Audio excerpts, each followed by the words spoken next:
Okay so दोस्तों, आज अपना Indian economic development CBSE economics का फर्स्ट क्लास है। आप लोग को पता है ऑलरेडी, मैक्रो का क्लास अपने कर चुके हैं। अपना सिलेबस दो हिस्सा में बटा हुआ है, 100 marks each, 50 marks each, 100% each obviously. So 50 marks का अपना मैक्रो के बारे में क्या सिलेबस का ढांचा है वो हम लोग ऑलरेडी मैक्रो की क्लास में समझे हैं। मैक्रो में मैं आपको बताया लगभग ही कोई चैप्टर होगा जिसमें सम्स ना मिले, जिसमें प्रैक्टिकल अप्रोच और ग्राफ्स ना मिले। मैक्रो में ऐसा कोई चैप्टर मिलेगा ही नहीं आपको, है ही नहीं तो कैसे मिलेगा। लेकिन अब मैं आपको एक इंटरेस्टिंग बात बताता हूं। इंडियन इकोनॉमिक डेवलपमेंट काफी हद तक उल्टा है।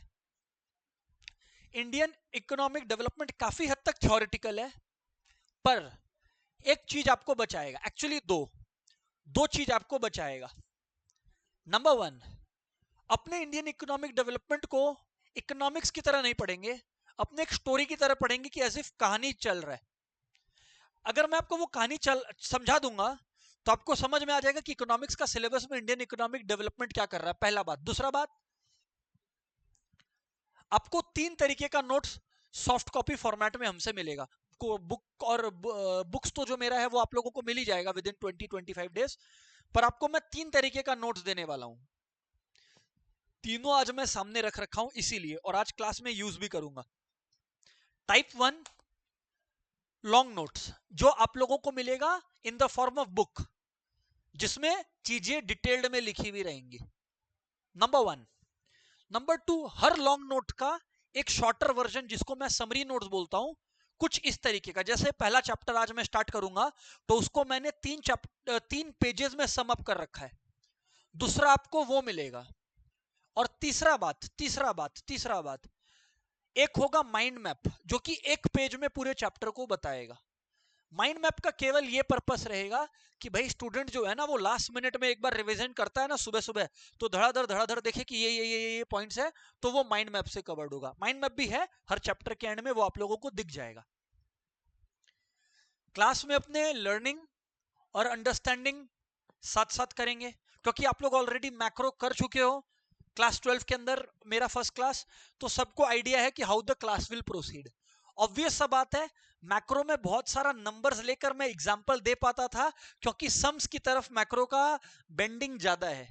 इंडियन इको का स्टोरी लाइन की तरफ बेंडिंग ज्यादा है, तो आपको उसको सुनना होगा। क्योंकि दोनों ही 50 मार्क्स का है, आप हल्के में किसी को भी मत लेना। मैं आपको बता दे रहा हूं, आज से 2 महीने बाद या मे बी 1 महीने बाद आप लोगों को खुद को दिख जाएगा कि कुछ स्टूडेंट्स आप लोग में से ऐसे रहेंगे जो पता है क्या करेंगे, जो इंडियन इको को ना हल्के में लेना शुरू कर देंगे, मैक्रो को नहीं लेंगे, क्योंकि मैक्रो में हर समय सम्स और ग्राफ्स चल रहा होगा। इंडियन इको में एक स्टोरी लाइन, एक प्रॉपर नोट्स मेकिंग, ये प्रोसेस चल रहा होगा। तो कुछ स्टूडेंट्स बोलेंगे कि हम बैकअप देख लेगा या हम नोट्स कर लेगा। जहां वो हो गया, तुम समझ लेना तुम पढ़ाई को लास्ट डे पे डिले कर देगा। लास्ट डे को जो पढ़ाई को डिले करता है कि लास्ट मोमेंट पे हम स्टडी कर देगा, वो 60, 70, 80 के लिए तैयार हो सकता है। पर अगर आप 90 अप या 100 ऑन 100 टारगेट कर रहे हैं, तो वो लास्ट मिनट पढ़ के तो कोई नहीं लाया, वो आपको बोलता जरूर होगा नहीं ला पाएंगे। तो उस एटीट्यूड के साथ अपने को प्रिपेयर करना है। बाकी अब हम लोग स्टार्ट करते हैं इंडियन इकोनॉमिक डेवलपमेंट का आपका जर्नी, एंड बताते हैं इसमें चैप्टर्स क्या क्या है। अगर प्रैक्टिकली बताएं तो इसमें 8 से 9 चैप्टर्स है। सर आप 8 से 9 क्यों बोल रहे हो? इसका रीजन है, एक चैप्टर जो होता है ना, किसी साल सीबीएसई कटवा देता है, किसी साल सीबीएसई उसे एक्टिव कर देता है। तो अभी इस साल क्या होने वाला है, अभी उनको ठीक से डिसीजन लेना बाकी है, राइट? तो इस वजह से मैं उस पर कमेंट नहीं करूंगा। वो चैप्टर नंबर 6 और 7 के आसपास आता है, तो अपने को तब तक बहुत अच्छे से क्लैरिटी आ जाएगा, अपने को चाप नहीं लेना है। खैर, अब वापस आ जाओ आप लोग टॉपिक पर। सुनो अभी एवरीवन, ध्यान से सुनना। अगर आप मेरा बात सुन लो तो आपको पहला 3 चैप्टर का इंडियन इकोनॉमिक डेवलपमेंट के अंदर आइडिया लग जाएगा। पहला 3 चैप्टर, एक नहीं 3 का। स्टार्ट तो अपने चैप्टर 1 से करेंगे ऑफ कोर्स, बट आपको चैप्टर पहला 3 मजाक लगने लग जाएगा। बस आप लोग सुनते चलो मेरी बात को। ओके सर, सुन रहे हैं, let's go everyone, let's go everyone. Vishesh बोल, क्या पूछ रहा है? हाँ, अलग अलग मेंटेन कर, मैक्रो और इंडियन इको का नोट्स का कॉपी आप लोग अलग अलग मेंटेन करें, वो जिससे क्या होगा कि क्लैरिटी रहेगा। या अगर एक बहुत मोटा कॉपी मेंटेन कर रहे हो तो पार्टीशन कर सकते हो इक्वली, है ना, 50-50। चलो लेट्स गो, बराबर ना। सुनो, ये चैप्टर लगभग लगभग खाली सुनते चलो, ये चैप्टर रहने दो, मैंने ऐसा कुछ बोला भूल जाओ। कहानी शुरू होता है 1757 से। दोस्त 1757 में जब लिखना होगा मैं अपने आप बोलूंगा, कुछ नहीं लिखना है।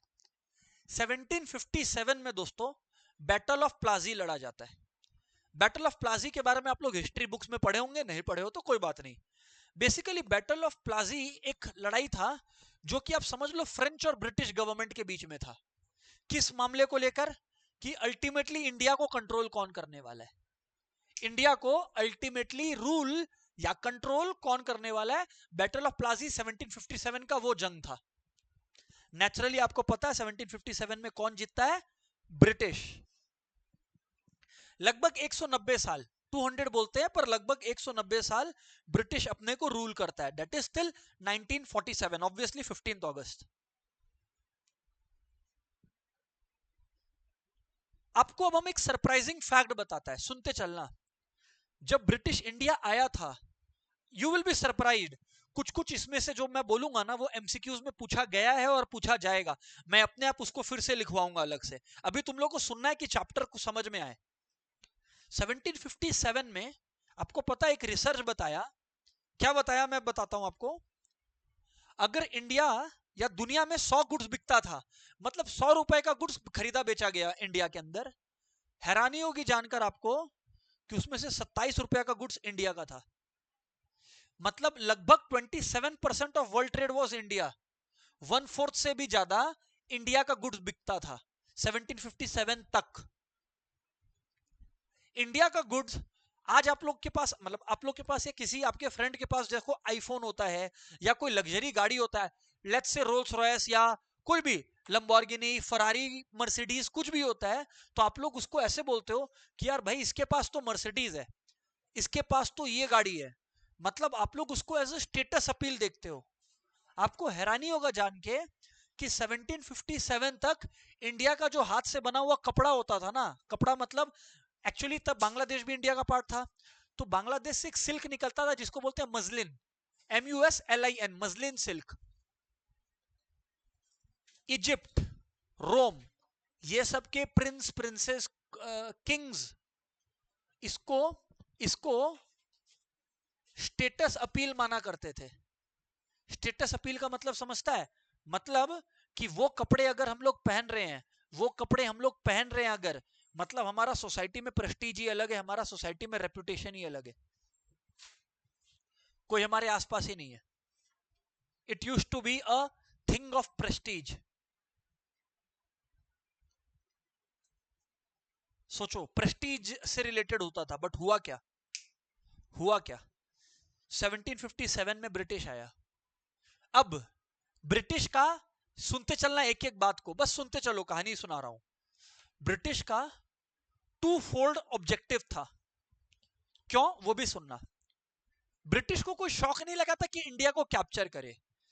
आपको याद हो तो ब्रिटेन में उस समय 1750s के दौरान इंडस्ट्रियल रेवोल्यूशन चल रहा था। इंडस्ट्रियल रेवोल्यूशन का मतलब क्या है? ब्रिटेन में नई फैक्ट्रीज और इंडस्ट्री सेटअप होना शुरू हो रही थी। अब अगर कोई भी फैक्ट्री सेटअप होगा तो दो चीज का डिमांड अराइज होगा। एक, रॉ मटेरियल का जिससे हम फिनिश गुड्स बनाएं, और दूसरा कि भैया हमने जो फिनिश गुड्स बना दिया है उसको बेचे कहां। दो चीज है, समझो बात को समझो। एक तो रॉ मटेरियल का कि जिससे हम लोग उसको फिनिश गुड्स में कन्वर्ट कर सके, और दूसरा वो फिनिश गुड्स को हम लोग बेचे कहां। तब ब्रिटिश को ध्यान आया इंडिया चलते हैं। इंडिया एक बहुत बड़ा मार्केट है जहां इंडिया में हम लोग अपना सामान बेचेंगे। नंबर 1 ऑब्जेक्टिव इंडिया को ब्रिटिश फिनिश गुड्स का मार्केट बनाना। इंडिया को ब्रिटिश फिनिश गुड्स का मार्केट बनाना। और नंबर 2, इंडिया में सस्ता रॉ मटेरियल मिलेगा, कॉटन सस्ते में मिल जाएगा। अरे ब्रिटेन को अगर कपड़ा बनाना है तो कॉटन तो चाहिए ना, वो कॉटन इंडिया से लो। तो मतलब दो गोल्स था, एग्जाम में आ सकता है कितना गोल्स था? दो गोल्स था। पहला तो इंडिया से रॉ मटेरियल टानो और वो उसको ब्रिटेन में फिनिश गुड्स में कन्वर्ट करो, और वो फिनिश गुड्स को इंडिया को बेचो।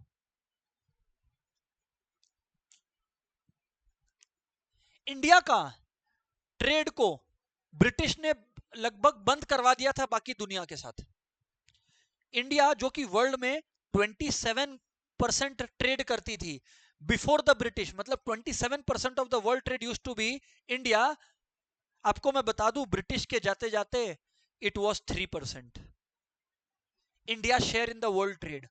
ये सारे बात इंपॉर्टेंट है, सुनते चलना, लिखने का दरकार नहीं है, मेरे नोट्स में कवर हो जाएगा। कोई कुछ बोला क्या? हाँ बोलना वीर। बिल्कुल बिल्कुल बोल रहा है, बिल्कुल बोल रहा है। 27% वीर इंडिया ब्रिटिश के पहले वर्ल्ड ट्रेड में पार्टिसिपेट करता था। मतलब अगर 100 गुड्स बिक रहे हैं तो 27 इंडिया के होते थे। और वीर ब्रिटिश जाते जाते उसको 3 कर गए, क्योंकि ब्रिटिश का मेन गोल क्या था? ब्रिटिश इंडस्ट्रीज को सेटअप करना, ब्रिटेन को आगे बढ़ाना, इंडिया को आगे बढ़ाना थोड़ी। उस चक्कर में उस चक्कर में पूरा इंडियन इकोनॉमी पूरा इंडियन इकोनॉमी का हालत खराब हो गया था। खराब हो गया था मतलब खस्ता हो गया था, डिप्लीट हो गया था, डिस्ट्रॉय हो गया था। जो शब्द तुमको पसंद है लगा लो। और सुनो, ब्रिटिश इस दौरान 1757 से 1947 इंडिया में एवरेज एज लोगों का हो गया था, एवरेज एज जो हो गया था वो हो गया था अराउंड 31 ईयर्स। मतलब समझते हो? मतलब लगभग अगर इंसान का एज 31 हो जाता था तो उसका डेथ हो जाता था। Such poor health infrastructure. Infant mortality rate was 217 पर 1000। मतलब अगर कोई बच्चा पैदा हो रहा है इंडिया में तो उसमें से 217 बच्चे आउट ऑफ एवरी 1000 अपना फर्स्ट बर्थडे भी नहीं बना पा रहे। They are dying before their first birthday. Infant mortality rate 217 पर 1000।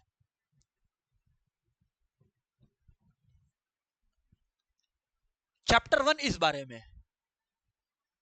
ये जो हम आपको इंट्रो दिया ये है चैप्टर 1 कि 1757 से 1947 के बीच में ब्रिटिश ने हमारी, अभी तो मैंने बहुत ही छोटे में बात बोला है, ब्रिटिश ने अलग अलग सेक्टर्स में कैसे हमारे इकोनॉमी को स्टैग्नेट किया। एक वर्ड दे रहा हूं, स्टैग्नेट लिखाऊंगा, स्टैग्नेट। ब्रिटिश जाते जाते इंडियन इकोनॉमी को स्टैग्नेट कर गया। स्टैग्नेट करने का मतलब है रुका हुआ और गिरा हुआ, रुका हुआ और गिरा हुआ। ये था 1757 से 47 का कहानी। 47 में इंडिया इंडिपेंडेंट होता है और उसके बाद हमारे प्राइम मिनिस्टर बनते हैं नेहरू जी, और वो बोलते हैं कि अब इंडियन इकोनॉमी को हम चलाएगा। और तब इंडिया बोलने को बनता है क्या? Mixed economy. क्या होता है? Mixed economy. Come on class 11। Mixed economy वो इकोनॉमी होती है जिसमें प्राइवेट सेक्टर भी होता है और गवर्नमेंट सेक्टर भी होता है। खैर ये बोलने को था। 1991 आते आते इंडिया का अवस्था इतना खराब हो जाता है कि इंडिया को 2 हफ्ता का ऑयल लेने का पैसा नहीं बचता इंडिया के पास। ये बात आपको चैप्टर 2 में पता लगेगा कि ऐसा क्या होता है। और आज जो इंडिया आप देख रहे हो 2025, 26, 27 में, ऐसा क्या बदलाव हुआ 91 में, वो आप पढ़ोगे चैप्टर 3 में। क्या अब आपको, मैं बोला था आपको आपका सिलेबस समझ में आ जाएगा, मैं बोला था शुरू करते ही। क्या पैटर्न समझ आ रहा है? अगर अंधाधुंध पढ़ना है तो मैं स्टार्ट कर सकता हूं चैप्टर 1, सबको पढ़ने में मजा आएगा, सबको लर्न होगा। पर आपको समझ तो आना चाहिए कि भैया चल क्या रहा है, क्यों बनाया है, इसलिए बनाया है। चैप्टर 1 आपको बताएगा। चैप्टर 1 का नाम सुनो अब आप, तो आपको मजा आएगा। State of Indian economy on the eve of independence. मतलब 1947 में इंडिया का क्या हालत था। चैप्टर 2 का नाम है Indian economy post 1947, Indian economy 1950 to 1990, chapter 2। Chapter 3 economic reforms 1991। क्या अब क्रोनोलॉजी समझ में आ रहा है, डेट समझ में आ रहा है? ये है चैप्टर आपका, ये है सिलेबस आपका। क्या समझ में आ रहा है सबको? आई थिंक सभी को समझ में आ रहा है, ऑनलाइन वाले भी सारे लोग हाँ कर रहे हैं। वेरी गुड यार। तो अब मैं जैसे पढ़ाने वाला हूं वो मेरे को करने दो। नंबर 1, क्योंकि अपने पास 8 या 9 चैप्टर्स है, मैं बाकी सब्जेक्ट्स की तरह नहीं करूंगा। मैं इधर पे हर एक चैप्टर पे ज्यादा टाइम लगाऊंगा। क्यों? इससे क्लास में स्टूडेंट का प्रिपरेशन हो जाए। क्योंकि आप लोग लगभग ना के बराबर है कोई जो घर पे पढ़ोगे। घर पे नॉर्मली भी आप लोग कहां पढ़ते हो, पर इंडियन इकोनॉमी तो इकोनॉमिक्स का आप लोग पढ़ोगे ही नहीं। तो माई गोल इज की क्लास में ही खत्म कर दो उसको। उसके लिए कोऑपरेट करना पड़ेगा, वो पेशेंस मेंटेन करना पड़ेगा। मैं ये चैप्टर 2 बार पढ़ाऊंगा, 2 लैंग्वेजेस में। लैंग्वेज नंबर 1, जहां कुछ लर्निंग नहीं होगा, आपको खाली चैप्टर समझ में आएगा, नंबर 1, जो लगभग मेरे को 25-30 मिनट लगेगा। और फिर हम लोग लिखना और लर्निंग शुरू करेंगे। समझ में आता है? चलो लेट्स गो एवरीवन। इसलिए मैं छोटे वाले नोट से स्टार्ट कर रहा हूं, यहां पर ध्यान से सुनना। कुछ बोल रहा था मैं? चलो ठीक है, लेट्स गो। देखो,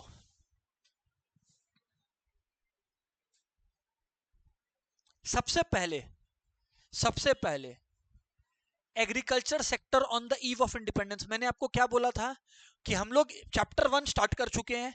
चैप्टर 1 का नाम है Indian economy on the eve of independence. Chapter 1 का नाम है Indian economy on the eve of independence. अभी इसमें अलग अलग सेक्टर्स का क्या अवस्था हुआ वो हम लोग पढ़ने वाले हैं। बराबर बात है। सबसे पहले आता है एग्रीकल्चरल सेक्टर का।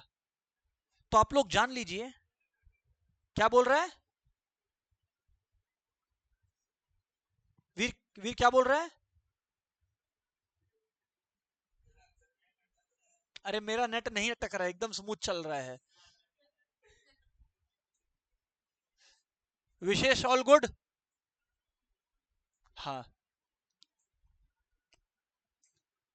और वीर बीच बीच में म्यूजिकल इफेक्ट मत दे तुम नेक्स्ट डे से तुम ऑफलाइन आना। खैर जो भी है, जोक्स असाइड, अभी यहां पर सुनो।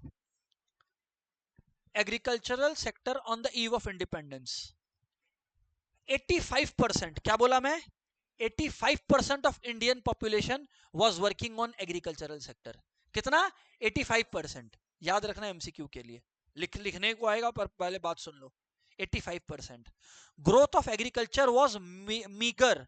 मीगर मतलब ना के बराबर, एंड रिमेन स्टैग्नेंट। तो अगर एग्रीकल्चर को एक वर्ड में डिफाइन करने को आया एमसीक्यू में, लिख देना स्टैग्नेंट। लिख लो सब कोई कॉपी में, एग्रीकल्चर, एग्रीकल्चर डैश दे के स्टैग्नेंट। ये कीवर्ड है स्टैग्नेंट, आएगा ही आएगा एमसीक्यूज में। एग्रीकल्चर डैश दे के लिखो स्टैग्नेंट, एग्रीकल्चर डैश दे के लिख लो स्टैग्नेंट।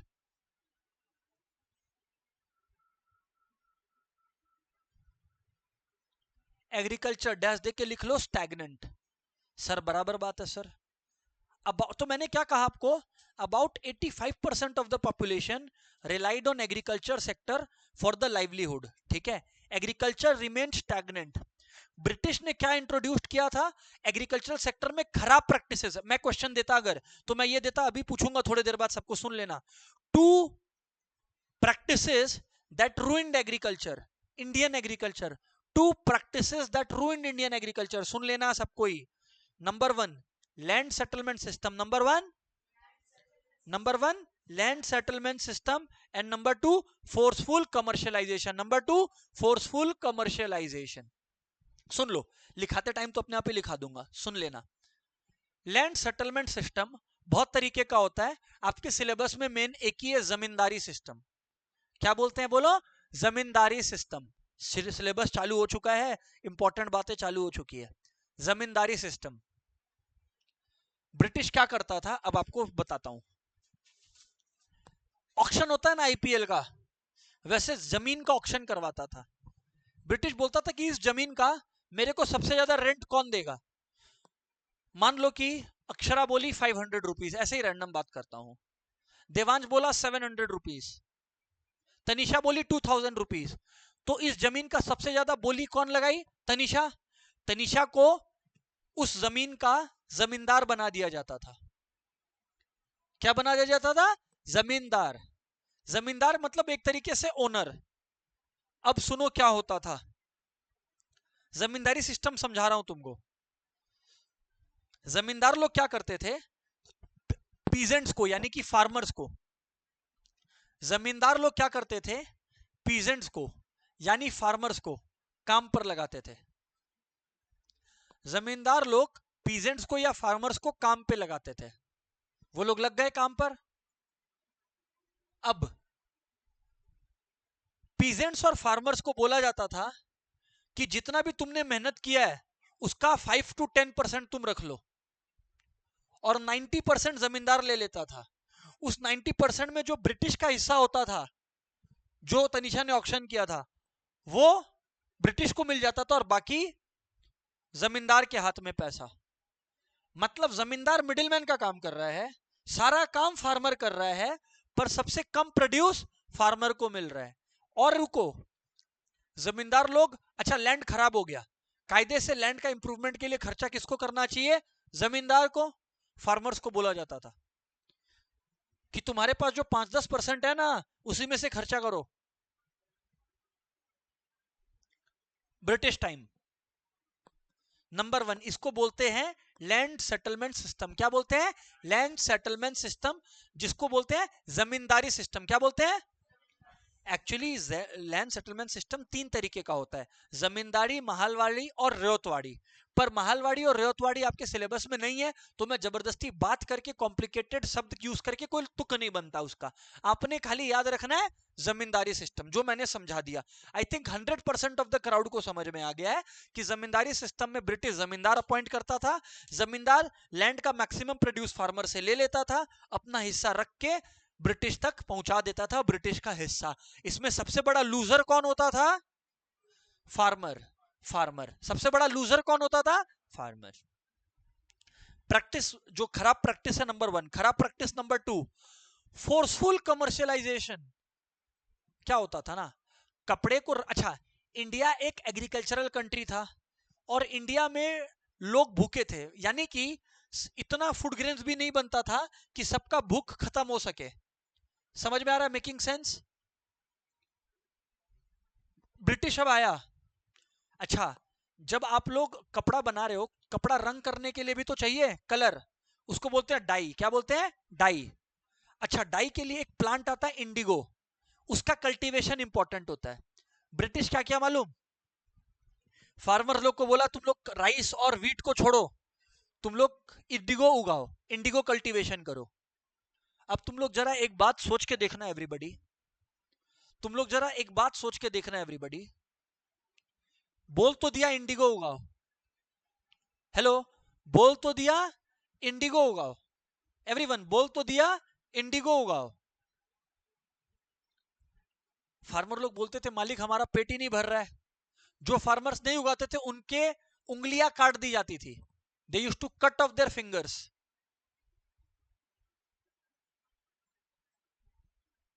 एंड इस वजह से फार्मर्स को ये अल्टीमेटली काम करना ही पड़ता था। तो इंडिया में ब्रिटिश की वजह से फ्रीक्वेंट फमाइंस आता था, फ्रीक्वेंट फमाइंस। फमाइंस का मतलब होता है भुखमरी, फमाइंस का मतलब होता है भुखमरी, फ्रीक्वेंट फमाइंस। ये था एग्रीकल्चर का सिचुएशन, ये था एग्रीकल्चर का सिचुएशन। किसको किसको पूरा पिक्चर मिल गया है क्या चल रहा था?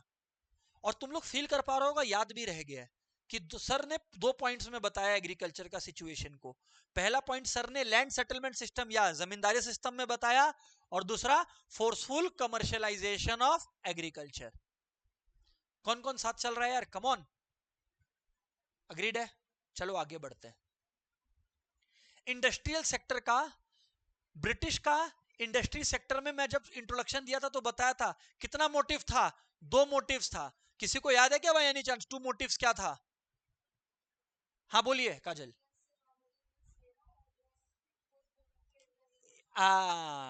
टू फोल्ड इंडस्ट्रियलाइजेशन पॉलिसी, इसको बोलते हैं two fold industrialisation, actually deindustrialisation. Sir deindustrialisation क्यों? तन्मय, इंडस्ट्रियलाइजेशन वर्ड तो समझ में आता है, डी इंडस्ट्रियलाइजेशन क्यों? गलत। डी इंडस्ट्रियलाइजेशन का मतलब है, ब्रिटिश इंडस्ट्रियलाइजेशन का मतलब है इंडस्ट्रीज को सेटअप करना, पर ब्रिटिश इंडिया की इंडस्ट्रीज को सेटअप कर रहा था कि बिगाड़ रहा था? D industrialisation. डी इंडस्ट्रियलाइजेशन का मतलब होता है जब तुम किसी और जगह पर, किसी और कंट्री में इंडस्ट्रीज को सेटअप करते हो, और उस प्रोसेस में किसी कहीं और की इंडस्ट्री को खराब भी करते हो, that is called deindustrialisation. और 2 fold deindustrialisation policy Kajal बता दी, यानी कि सबको याद होना चाहिए। 2 फोल्ड डी इंडस्ट्रियलाइजेशन पॉलिसी क्या था? नंबर 1, इंडिया को सोर्स ऑफ रॉ मटेरियल बनाना, इंडिया को सोर्स ऑफ रॉ मटेरियल बनाना, इंडिया को सोर्स ऑफ रॉ मटेरियल। ये सब चीज ना मैं तुमको क्वेश्चन आंसर के फॉर्म में लिखाऊंगा, एकदम चिल्ड होके बैठो। पहले चैप्टर पढ़ा दे तो मन में ये फील आए कि यार चैप्टर से कोई ऊपर से क्वेश्चन पूछेगा तो हम आंसर दे देगा। लिखाने का काम, लर्न करने का काम वो मेरा जिम्मेदारी, आराम से करेंगे। इंडिया को रॉ मटेरियल का सोर्स बनाना है, और दूसरा इंडिया को फिनिश गुड्स का मार्केट बनाना, इंडिया को फिनिश गुड्स का मार्केट बनाना। क्या किया था ये लोग पता है? विदेशों में इंडियन हैंडीक्राफ्ट गुड्स का डिमांड आता था, ये लोग क्या किया पता है? इंडियन गुड्स पे टैक्स लगा दिया। इससे इंडियन गुड्स महंगा हो गया, और महंगा इंडियन गुड्स ब्रिटिश के मशीन मेड गुड्स से कंपीट कर पाएगा क्या? नहीं, क्योंकि मशीन मेड गुड्स इतने क्वांटिटी में बनते थे कि उसका पर यूनिट कॉस्ट बहुत लो रहता था।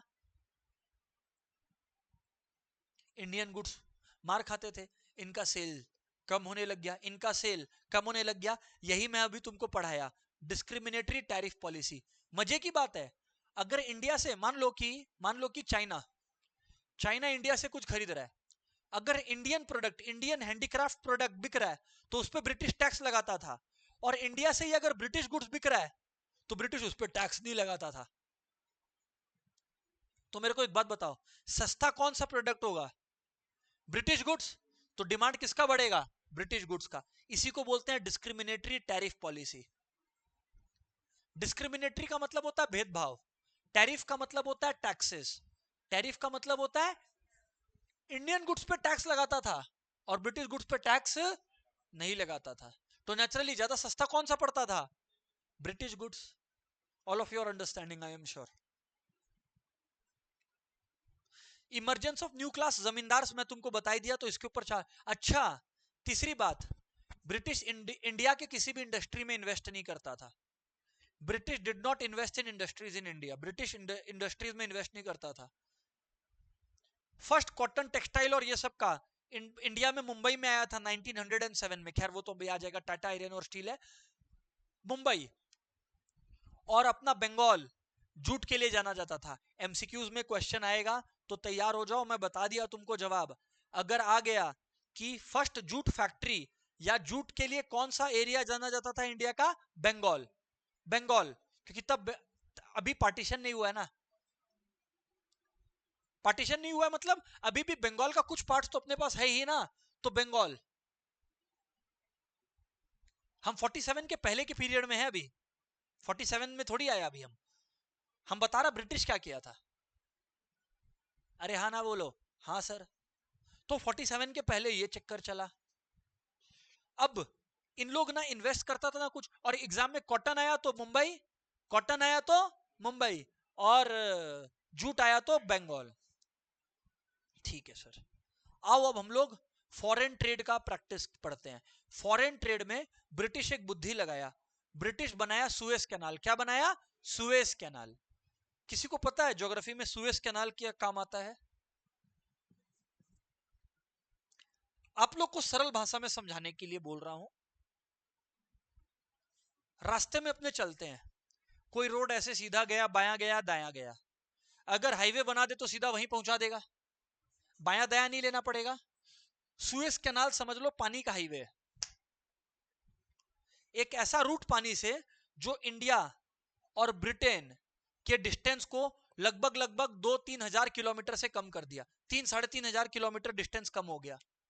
तो ब्रिटिश के लिए बहुत आसान हो गया इंडिया से प्रोडक्ट ब्रिटेन भेजना या ब्रिटेन से प्रोडक्ट इंडिया में बेचना, क्योंकि यहां से रॉ मटेरियल ले जाते थे और यहां फिनिश गुड्स लाके बेचा करते थे। तो फॉरेन ट्रेड में ये था चक्कर।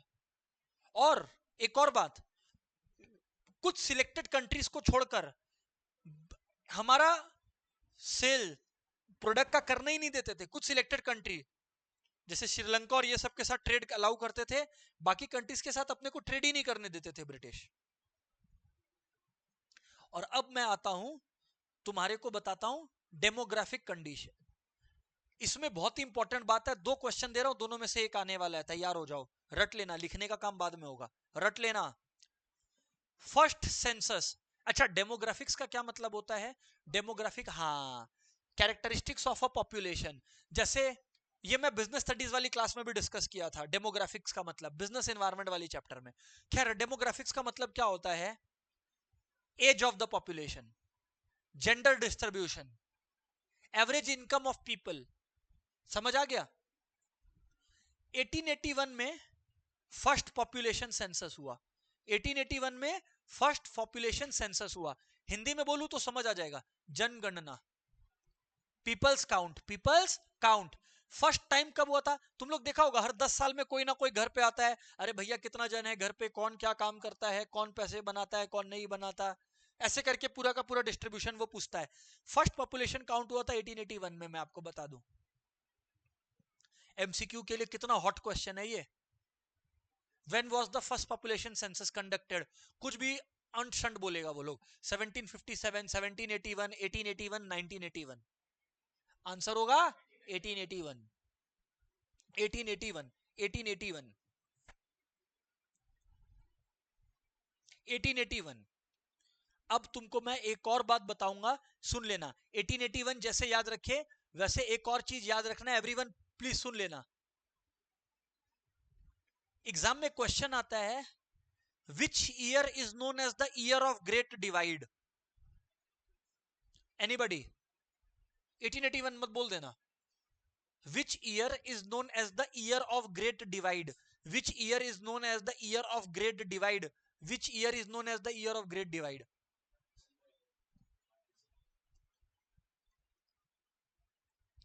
याद रखना, 1921 ईयर ऑफ। सर होता क्या ये तो बताओ ना, आप ऐसे कैसे कर रहे हो? रूह को रिलैक्स करो, बता रहा है। पहले मेन बात रटा तो दूं। फर्स्ट पॉपुलेशन सेंसस कब हुआ? 1881। Which is known as the year of great divide? 1921। अब तुम पूछोगे अरे भैया अंदर का बात बताओ, चक्कर क्या है? अब सुनो, 1921 के पहले इंडिया का जो पॉपुलेशन ग्रोथ था ना, इंडिया का जो पॉपुलेशन ग्रोथ था वो स्टैग्नेट था। क्या था? स्टैग्नेंट। इनफैक्ट 1920 से 21 में देखा गया कि इंडिया का पॉपुलेशन गिरा। लास्ट ईयर के मुकाबले इस ईयर 1921 में देखा गया कि पॉपुलेशन गिरा। सर ऐसे कैसे गिरा? सोचो कितना पुअर हेल्थ इंफ्रास्ट्रक्चर रहा होगा कि number of deaths number of birth से ज्यादा हुए। फील कर पा रहा है?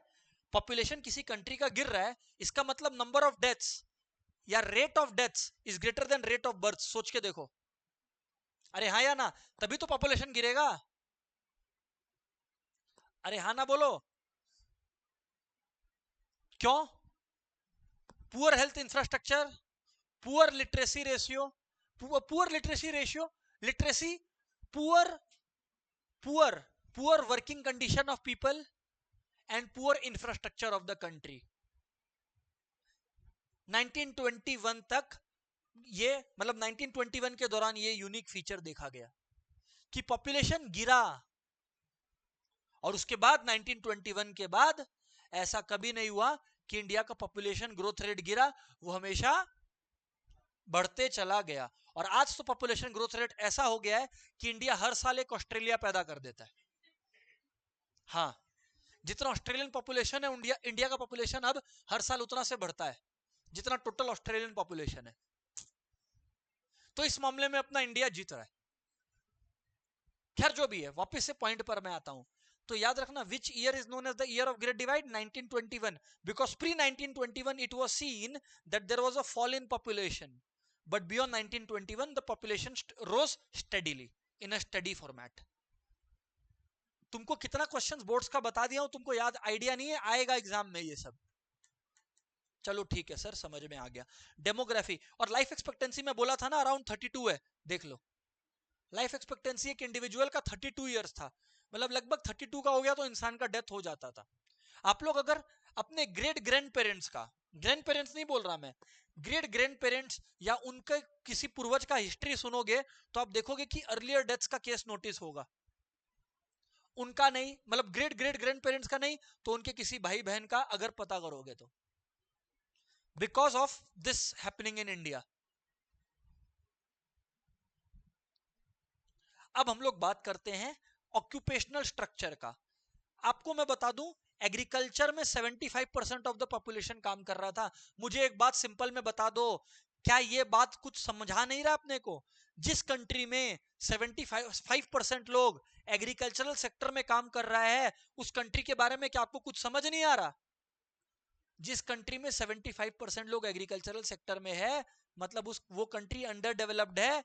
उस कंट्री में अनएडुकेटेड लोग भर्ती हैं, तभी तो एग्रीकल्चरल सेक्टर हाई है। डेवलप्ड कंट्री तो जनरली वही होगा ना। तुम एक एग्जांपल दे दो ना मेरे को ऐसा कंट्री का जिसका एग्रीकल्चर मेजॉरिटी और वो डेवलप्ड हो। एक भी नहीं है।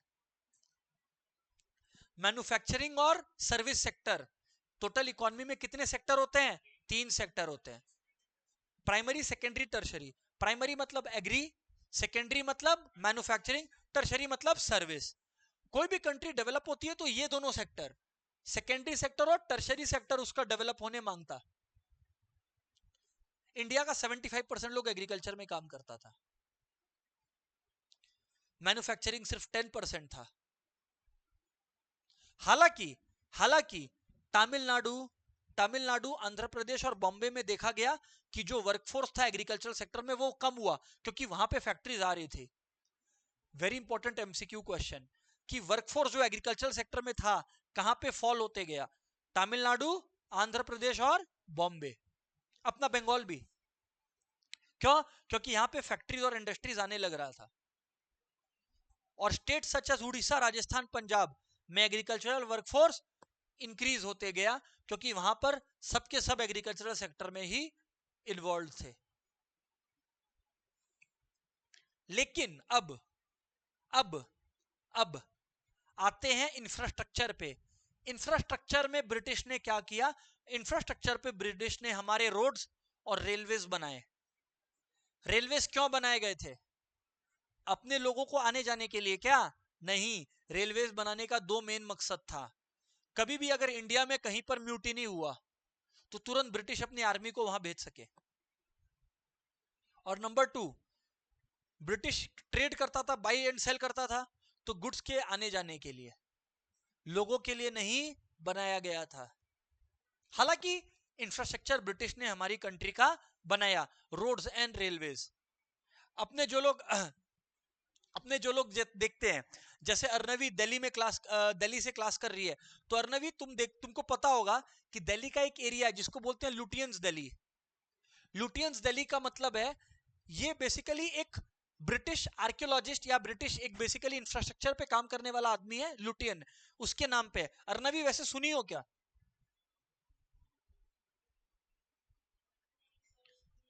सर्च करना, Lutyens Delhi. Lutyens Delhi is that part of area where rich and posh people are living. But वो लुटियंस वर्ड आया था क्योंकि वहां पे ब्रिटिश आर्किटेक्चर और ये सब देखने को मिलता था। सिमिलर चीज कैलकाटा में आप पार्क स्ट्रीट को देखोगे, तो कैलकाटा में जो पार्क स्ट्रीट में आप आर्किटेक्चर देखते हो, ओवरऑल पार्क स्ट्रीट का डिजाइन देखते हो, that is representative of British infrastructure.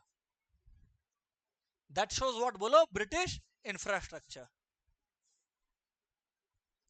Sir हमें समझ में आ गया। अब अगर बात को खत्म करें, एग्जाम में ये क्वेश्चन 4-5 बार आया हुआ है, long note. State the positive contributions made by British. State the positive contributions made by British. सबसे पहले ब्रिटिश ने क्या इंट्रोड्यूस किया? रेलवेज। जो आज सोचो कितने जनों का हेल्प करता है, कितना लाख लोग एज वी स्पीक, कितना लाख लोग, हजार भी नहीं, कितने लाख लोग as we are doing this class train में ट्रेवल कर रहे होंगे। रेलवेज। Introduction of commercialisation. इसके पहले हमारे जो फार्मर्स थे उनको ये नहीं पता था, वो लोग क्या करते थे पता है? क्रॉप्स ग्रो करते थे और खुद के खाने के लिए इस्तेमाल करते थे। ब्रिटिश सिखाया फार्मर्स को कि तुम क्रॉप ग्रो करके एक्स्ट्रा उसको बेच के प्रॉफिट भी कर सकते हो।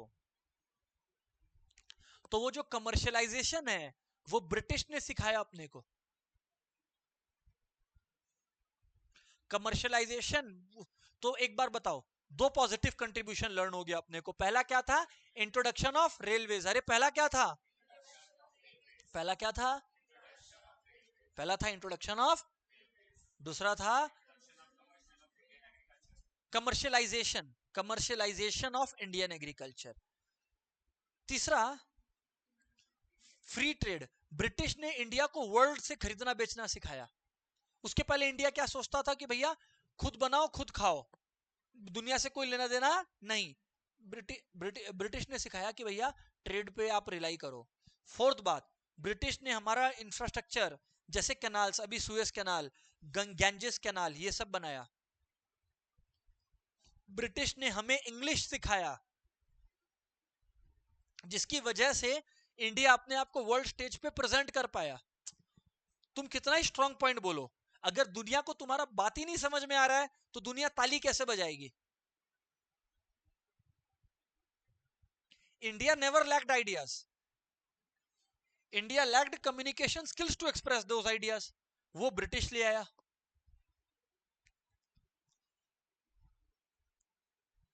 और एक इंपॉर्टेंट चीज जो शायद आपको पता है कि नहीं पता है, मैं आपको बता दूं, जो पार्लियामेंट है, इंडियन पार्लियामेंट है, उसमें होता है ना अपर हाउस और लोअर हाउस। कम ऑन यार, सिविक्स क्या पढ़ाऊंगा, तुम लोग 10 में पढ़ के आए हो, एसएसटी में। लोकसभा और राज्यसभा पढ़े हो ना, ये वाला कॉन्सेप्ट, फेडरल सिस्टम। वो चीज इंडिया ने ब्रिटिश से सीखा है। क्यों? जब इंडियन कॉन्स्टिट्यूशन बना रहे थे, इंडियन कॉन्स्टिट्यूशन बनाने के लिए कमिटी के चेयरपर्सन कौन थे? B R Ambedkar. तो B R Ambedkar British constitution लेकर बैठे थे। और भी कॉन्स्टिट्यूशंस थे। Indian constitution is a mix of all the constitutions of the world. और मेजॉरिटी कॉन्स्टिट्यूशन कहां से छापा हुआ है? ब्रिटिश। तो जो ये अपर हाउस और लोअर हाउस का सिस्टम है, वो एक्चुअली ब्रिटिश के कॉन्सेप्ट से आया। ब्रिटिश में देखो किंग क्वीन होता है, जिसके पास सच में कोई पावर। इंडिया में वही काम प्रेसिडेंट होता है। ब्रिटेन में सारा डिसीजन प्राइम मिनिस्टर ले रहा होता है। इंडिया में सारा इंपॉर्टेंट पावर्स कौन ले रहा होता है? प्राइम मिनिस्टर ले रहा होता है। उसमें भी लोअर हाउस अपर हाउस, इधर पे भी lower house upper house. Sir समझ में आया? मतलब हमारा जो इलेक्शन का सिस्टम है वो भी ब्रिटिश से इंस्पायर्ड है। हाँ। और हाँ, ये बहुत अच्छा है, ब्रिटिश ने सोशल रिफॉर्म्स इंट्रोड्यूस किया। क्या किया? Social reforms. पहले सती सिस्टम था, राजा राम मोहन रॉय फ्रॉम इंडिया, और ब्रिटिश के एफर्ट से ये जो सती सिस्टम है वो अबॉलिश हुआ। सती सिस्टम अबॉलिश हुआ। विडो रीमैरिज, अगर if somebody has become a widow, उनको फिर से शादी कर लेना was seen as a kind of blasphemy, कि बहुत बड़ा पाप कर दियो आप। तो अभी वैसा नहीं था, मतलब ड्यूरिंग दैट पीरियड ब्रिटिश ने ये चेंज इंट्रोड्यूस किया। तो अगर पॉजिटिव कंट्रीब्यूशंस को हम लोग पॉइंट वाइज देखें तो आओ हम लोग को याद हुआ कि नहीं, हम लोग चेक करते हैं। पहला था इंट्रोडक्शन ऑफ रेलवेज, दूसरा था कॉमर्शियलाइजेशन ऑफ एग्रीकल्चर, तीसरा था promotion of free trade, promotion of free, चौथा इंग्लिश, इंफ्रास्ट्रक्चर, पांचवा, सिक्स्थ हमारा जो पार्लियामेंट्री सिस्टम है, यानी political system, political system, and the last one is social reforms such as widow remarriage and so many other social evils were casted away. 27% बता दे रहा है। अक्षरा बोल रही है सर 27% था, तो फिर आप ब्रिटिश का क्यों तारीफ कर रहे हो फ्री ट्रेड वाला बात पॉइंट पे? जवाब दे देता अक्षरा, क्योंकि इंडिया जो 27% ऑफ द ट्रेड करता था अक्षरा, वो सिलेक्टेड कंट्रीज के साथ करता था, and that was because India was very rich. It was never out of कि हमको और प्रॉफिट्स बनाना है। वो प्रॉफिट ओरिएंटेड माइंडसेट नहीं था। ब्रिटिश ये प्रॉफिट ओरिएंटेड माइंडसेट लाया कि और बेचो और बेचो और सेल करो। इंडिया में ये प्रैक्टिस नहीं था कि बाहर से वेपन्स मंगाए। ब्रिटिश हमको समझा दिया कि अगर अच्छा वेपन्स आपके पास नहीं होगा तो आप हारोगे। जब लड़ाई हुआ तो ये जो मुगल्स थे, ये जो लेटर मुगल्स थे, आप लोग तो पढ़े हो कि मुगल सल्तनत खत्म हुआ और फिर ब्रिटिश एंटर हुए, तो ये मुगल लड़ाई करते थे तलवार वलवार से, और ब्रिटिश तोप और गोला लेके आ जाता था। तो लड़ाई में कहां से जीतेगा? कहां से जीतेगा लड़ाई? तो ये सब चीज भी तो फ्री ट्रेड के अंदर आपको समझना पड़ेगा अक्षरा। ये सब इंपॉर्टेंस ब्रिटिश की वजह से अपने को समझ में आया। समझ आया क्या? देखो मैंने लगभग 20-25 मिनट लिया, अगर टेक्निकली देखे तो चैप्टर खत्म हो गया, पर अगर दूसरी तरफ से देखे तो कुछ भी नहीं हुआ। क्यों? क्योंकि अभी तो सिर्फ समझना हुआ। पर क्या तुम लोग 100% समझ गया? हाँ 100% समझ गया होगा। अब चलो मेन बुक में चलते हैं और राइटिंग करते हैं। ऑनलाइन वालों कोई क्वेश्चन है तो पूछो, ऑफलाइन वालों क्वेश्चन है तो पूछो। हेडिंग डाल दो सबको, Indian economy on eve of independence. Online वालों is it crystal clear everyone? Come on Veer, clear है? Very good, very very good.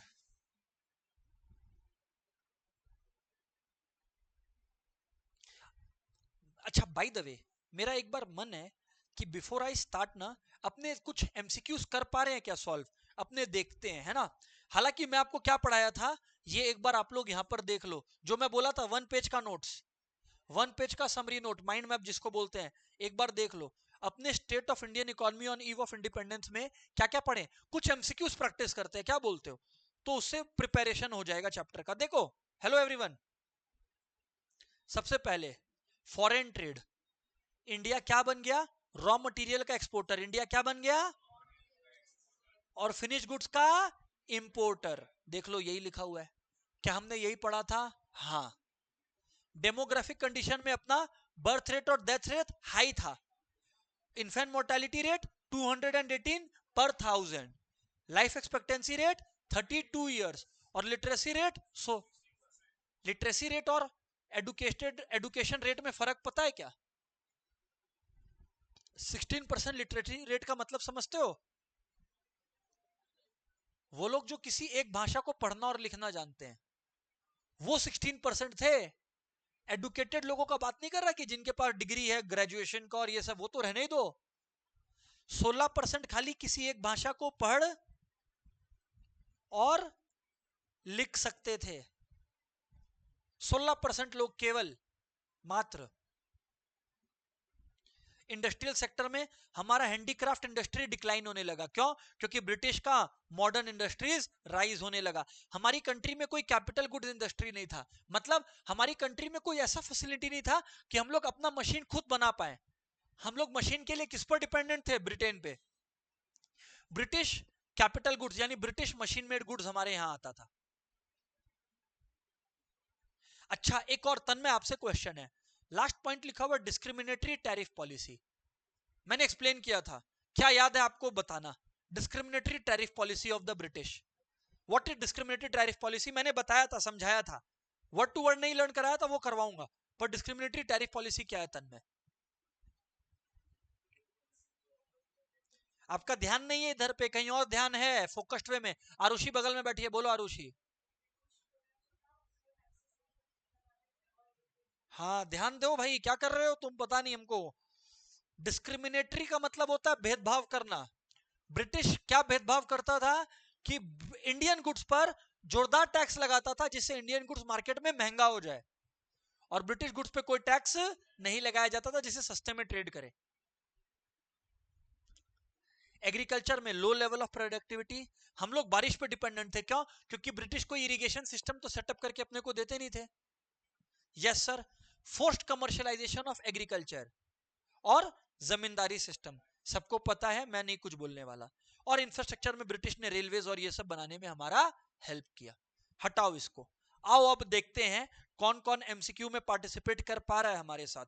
चलिए आइए एक एक करके बात करते हैं और कुछ एमसीक्यूज प्रैक्टिस करते हैं। और जो भी एमसीक्यूज अपने प्रैक्टिस करेंगे वो आप लोगों के लिए एक स्टेटमेंट बन जाना चाहिए। जो भी एमसीक्यूज अपने प्रैक्टिस करेंगे एवरीवन, वो आप लोगों के लिए, ऑनलाइन वालों खास करके आपको बोल रहा हूं, आप लोगों के लिए वो एक स्टेटमेंट बन जाना चाहिए to be noted down in the copy. बराबर है ना? जी सर बोलिए। चलिए स्टार्ट करते हैं। In the year of demographic transition, which year is regarded as the year of great divide? कौन सा? ईयर ऑफ ग्रेट डिवाइड क्या था, कौन बताएगा? बोका, ईयर ऑफ ग्रेट डिवाइड क्यों बोलते हैं उसको? हाँ बोल बाबू।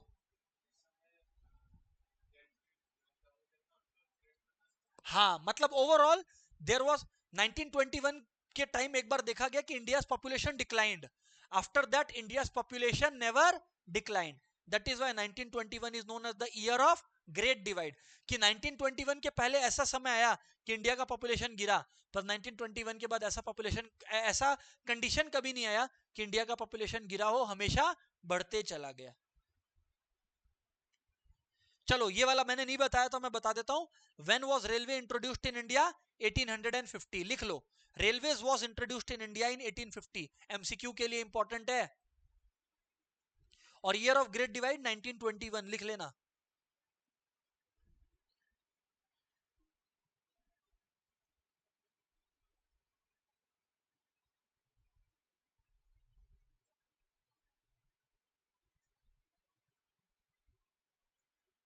Everybody, year of great divide क्या है बोलो? 1921। When was railway introduced in India? 1850। ये सब एमसीक्यू के लिए इंपॉर्टेंट है, आएगा। और when was first census collected? 1881। क्या बात है। एक बार पता है क्या किया था ये लोग ऐसे दे दिया था, population census, year of great divide, railways. और ये लोग बोला था एक काम कर, इसको क्रोनोलॉजिकली अरेंज कर।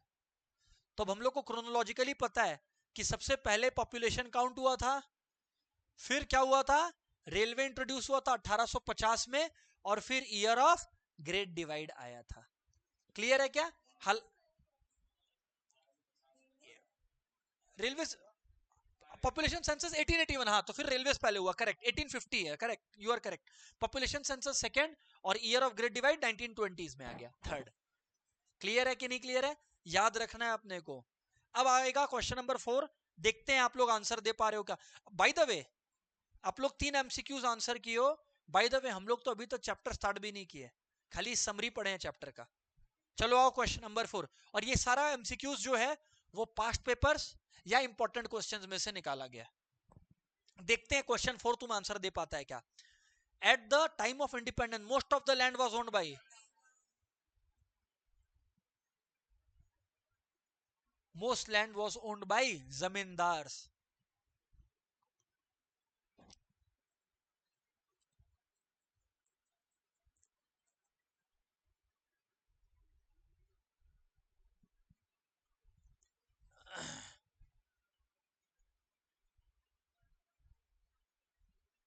देखो, what was the life expectancy? लिख लो, लाइफ एक्सपेक्टेंसी 32 ईयर्स। लिख लो everyone, life expectancy 32 years.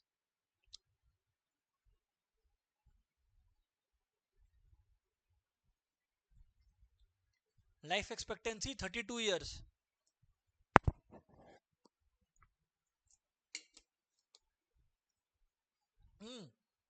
Question 6। ड्यूरिंग colonial period, India's demographic profile showed, हाँ, लो इन्फेंट मोर्टेलिटी रेट। कितना बच्चा मारेगा? अरे भाई, हाई इन्फेंट मोर्टेलिटी रेट है 218 पर 1000। इसको हाई बोलते हैं, लो बोल रहा है तुम लोग इसको। अरे, इन्फेंट मोर्टेलिटी रेट मतलब कितना बच्चा लोग का डेथ हो जा रहा है। 218 बच्चा लोग का 1000 में डेथ हो जा रहा है, तुम लोग बोलता है लो है, और मारो। हाँ, high birth rate, high birth rate. Third अगर मार्क किया ना तो जीरो तो मिलेगा ही, और नर्क में जगह भी मिलेगा। एक साथ 2 क्राइम होगा। अरे हाई बर्थ रेट रे बाबा।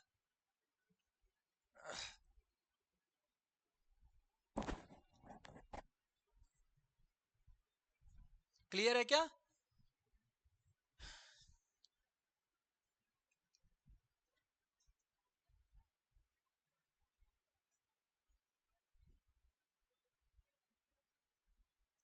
अच्छा sir, Indian economy, Indian economy को आप किस स्टेट में डालोगे? एक second, Indian economy on the eve of independence, Indian economy पूछा है, एग्रीकल्चर नहीं लिखा है। Indian economy was under developed, under developed economy, under developed economy, under developed economy.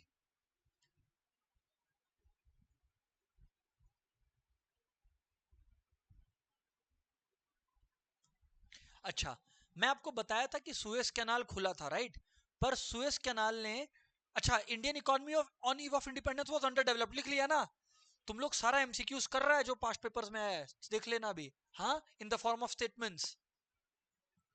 Suez canal was open for transportation इन, ये मैं बताता हूं तुमको, ये तो फैक्ट बेस्ड है, 1869।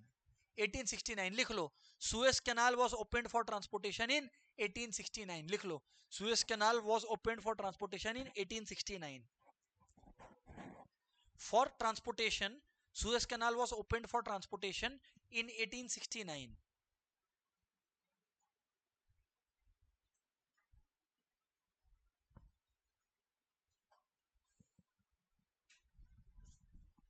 अब ना मैं तुमको दो बात और बताऊंगा, ये मैंने सिखाया नहीं है, ये मैं एडमिट करता हूं क्योंकि अभी चैप्टर ही शुरू नहीं हुआ था।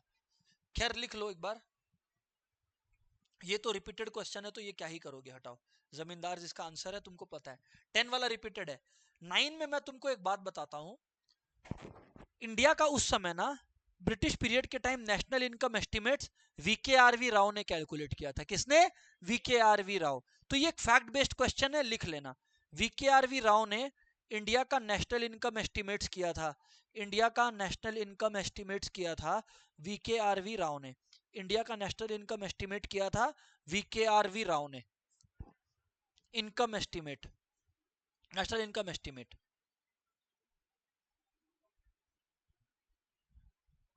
During the British period.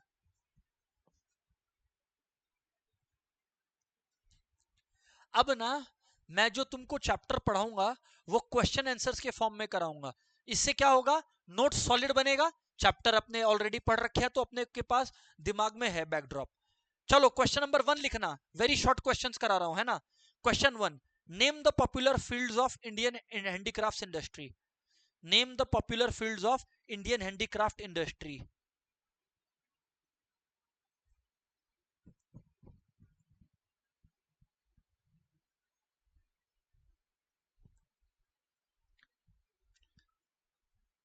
एक चीज और, मेरा एक क्वेश्चन और है, मैं नोट्स बनवा रहा हूं, I am happy, very good. तुम लोग को लर्न भी हो रहा है ना साथ साथ। अगर लर्न नहीं हो रहा है साथ साथ तो मेरा मिशन अकम्प्लिश नहीं हो रहा है। लर्न हो रहा है ना साथ साथ, very good. Name the popular fields of Indian handicrafts industry. तो इंडिया ब्रिटिश के पहले किन चीजों में एक्सपर्ट था? कॉटन और सिल्क टेक्सटाइल्स, बताया था ना, कपड़े का काम, कॉटन और सिल्क। तो डैश दे के लिखो आंसर। लैंग्वेज में लिखना आता है ना, the popular areas of Indian handicrafts were, वो सब नहीं, सीधा आंसर बता रहा हूं, वो सब कहानी तुम लोग लिख लेना। लिखो cotton and silk textile,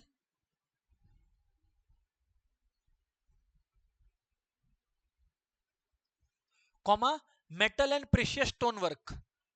metal and precious stone work. Metal and precious stone work.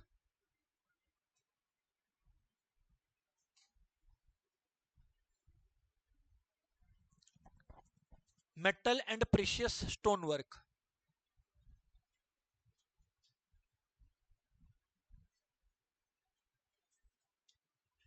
Hello everybody, is it done everyone?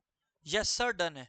So cotton and silk textile, metal and precious stone work. क्या अपने को क्रिस्टल क्लियर है everybody? Yes sir, done है।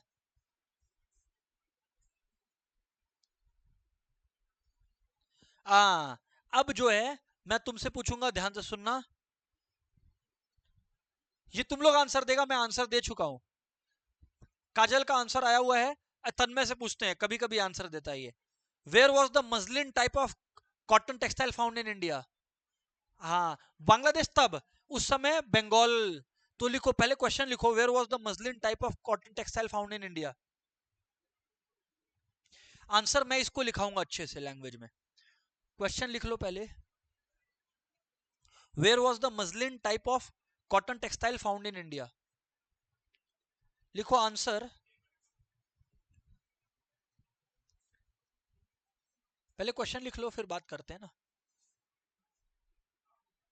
लिखो answer, the muslin type of cotton textile, the muslin type of cotton textile, the muslin type of cotton textile had its origin in Bengal,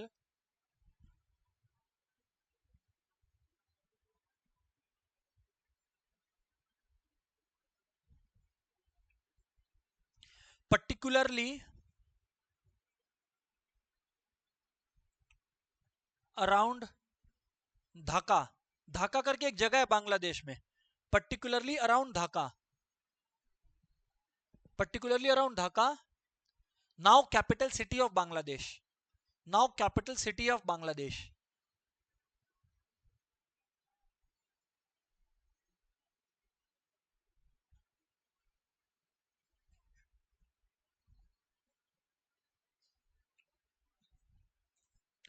अच्छा,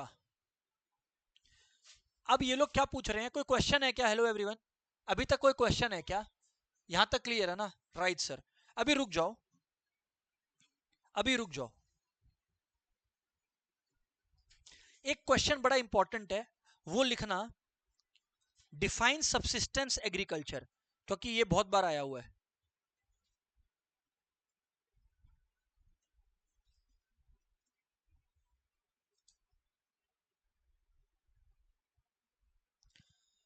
subsistence agriculture एक ऐसा चीज है जो कुछ नया नहीं है, आप लोग सबको पता है। हालांकि मैं मतलब बताता हूं, जब कोई इंसान, प्लीज सुन लीजिए, जब कोई इंसान क्रॉप्स को ग्रो इसलिए कर रहा है कि वो खुद खाएगा फूड को, ना कि बेचने के लिए, उसको बोलते हैं सबसिस्टेंस एग्रीकल्चर। इसका ठीक उल्टा होता है कमर्शियलाइजेशन ऑफ एग्रीकल्चर। किसको किसको क्लियर है? तो लिखो subsistence agriculture, subsistence agriculture, subsistence agriculture, subsistence agriculture refers to growing food, refers to growing food, subsistence agriculture refers to growing food for self consumption,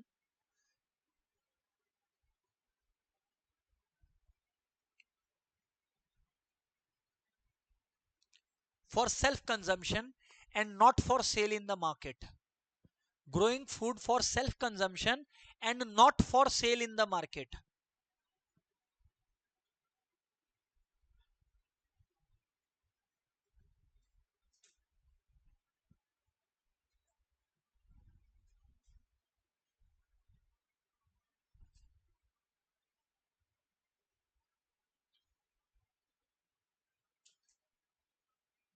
A very important question, ये लिखना, और answer तुम्ही से पूछूंगा। What was the aim of policies pursued by the British during colonial rule? Policies pursued by British during the colonial rule.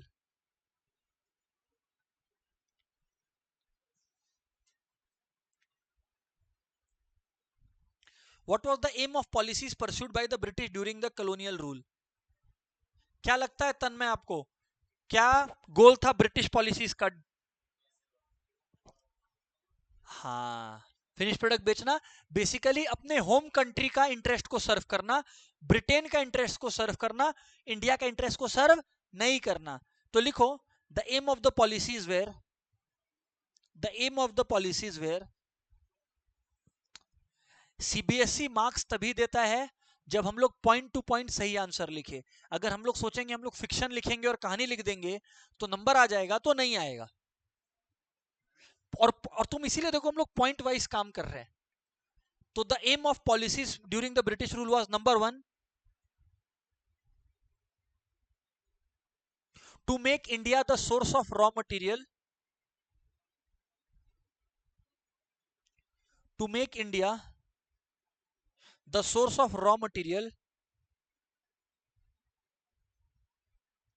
to make India the source of raw material for industries in Britain, for industries in Britain, to make India the source of raw material for industries in Britain,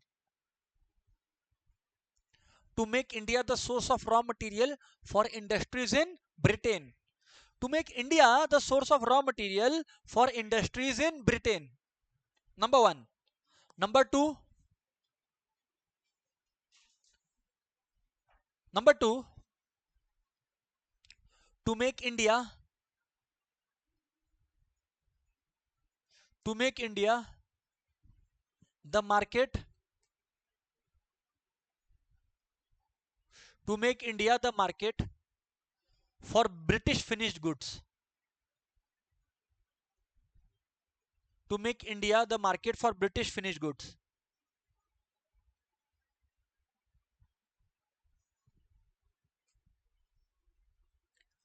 एक line के बाद लिखिए British basically the British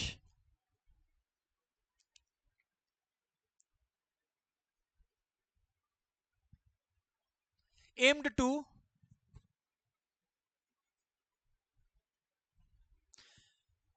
serve the interests of home country. Basically British aimed to serve the interest of home country.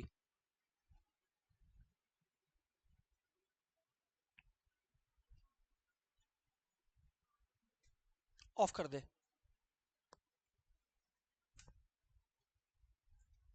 Basically British aim to serve the interest of home country. क्या यहां तक clear है क्या अपने लोग को? Yes और no?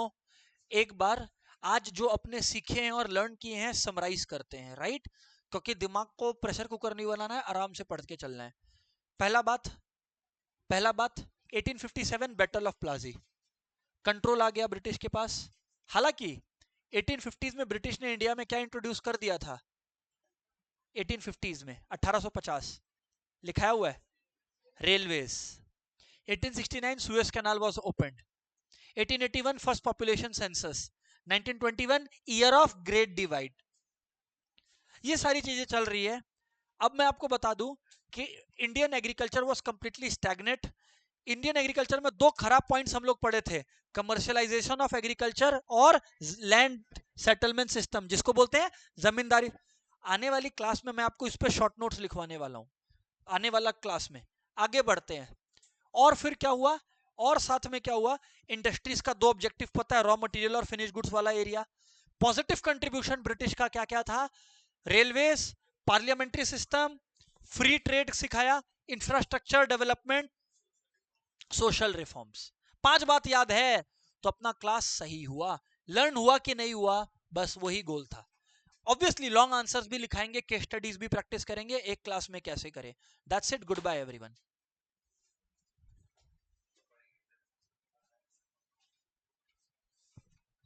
Okay, thank you.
Part 3 हुआ ना, आज पार्ट 3 हुआ ना फंडामेंटल्स का।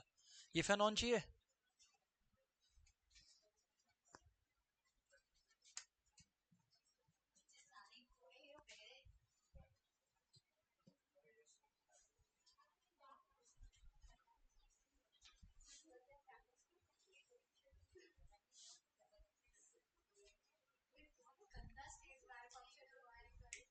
इसको लात मत मारना, बस पाँव ध्यान रखना।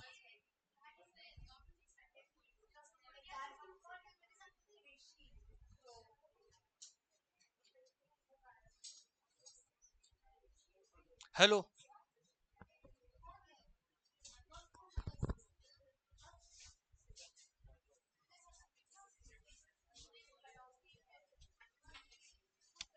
कोई आ रहा है क्या? अच्छा ठीक है ठीक है ठीक है, छोड़ दो, बंद कर दो। Hello, यूजीएन।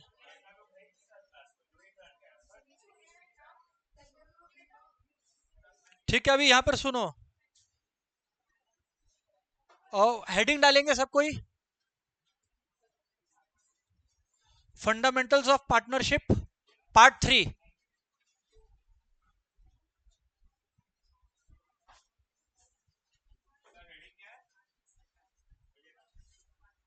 Fundamentals of partnership part 3।